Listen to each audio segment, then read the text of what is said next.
Picture this. You're on a super relaxing family holiday in the beautiful southwest of France.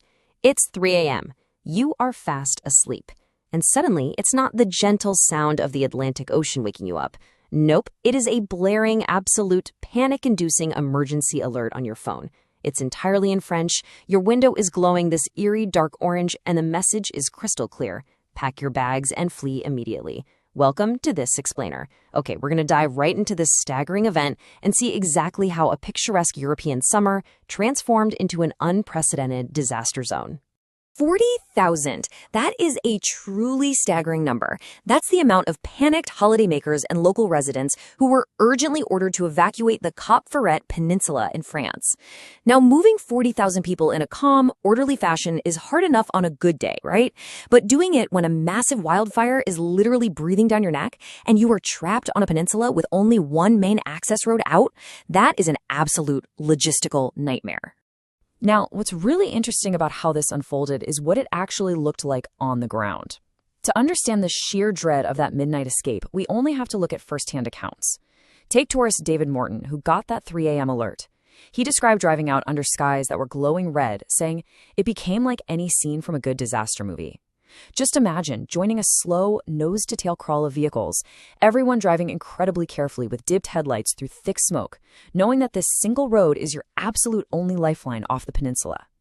And to really grasp the terror of the situation, we have to look at how rapidly everything escalated. Reporter Joe Kent was actually caught in this very evacuation while on a family holiday. So, on Wednesday midday, the fire breaks out. By 4 p.m., just as they're finishing up a holiday lunch, they see a huge mushrooming plume of smoke appearing in the north.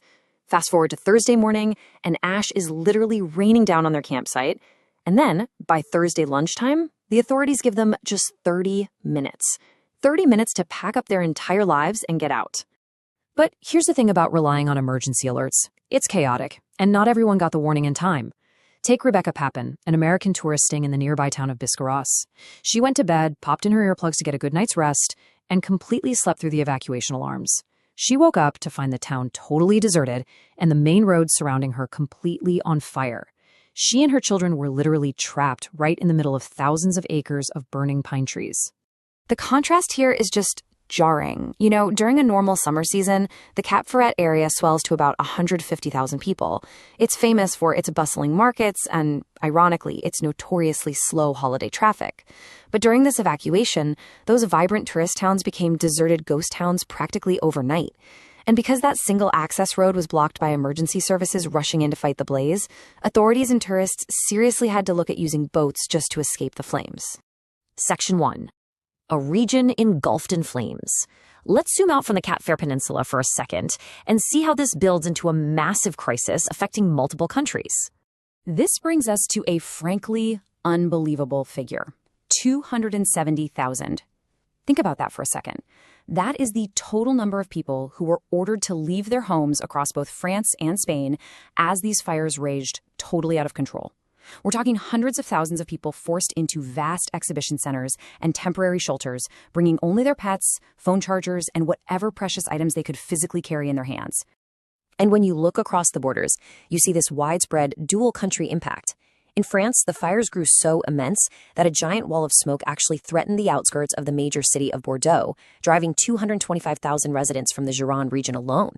Meanwhile, down in Spain, the situation was so critical that multiple fires were in serious danger of converging right near the densely populated capital of Madrid.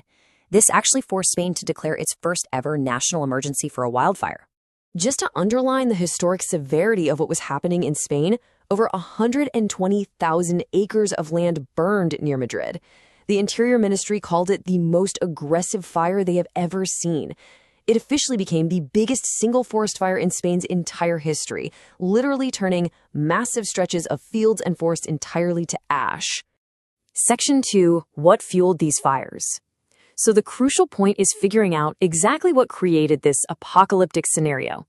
I mean, fires happen, sure, but they rarely reach this monstrous scale simultaneously across multiple countries. It was basically a deadly step-by-step recipe for disaster. It started months earlier with an exceptionally wet winter, and that water led to abnormally high levels of plant growth across the continent. But then, Europe experienced its hottest start to the year on record. So all of that lush new vegetation was completely baked and dried out, transforming the landscape into a giant ocean of tinder. Add in strong, constantly shifting winds pushing the flames in completely unpredictable directions, and the firefighters were basically left chasing a monster they simply couldn't get ahead of. Looking at the underlying causes, Spanish Prime Minister Pedro Sanchez directly attributed the severity of these conditions to man-made climate change.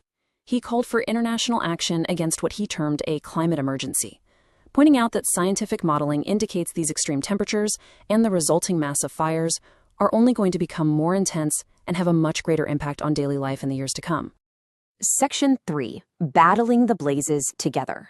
Amidst all this destruction, there really is an incredible story of human resilience. Let's pivot and look at the massive, unified response deployed to fight back against these flames.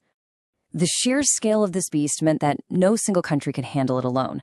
The local fire departments were completely overwhelmed, working day and night.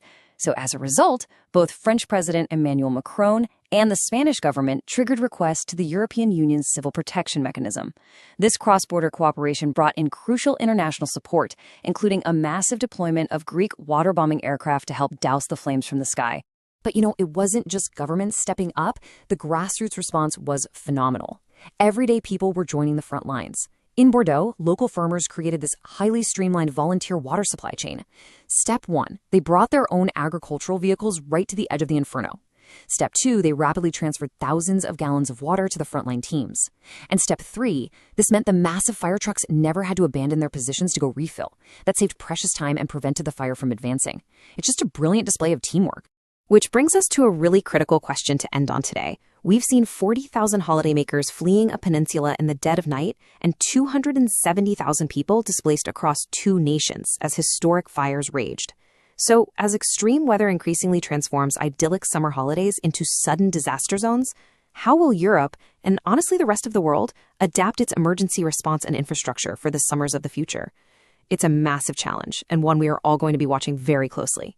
Thank you for joining me on this explainer, and keep asking the big questions.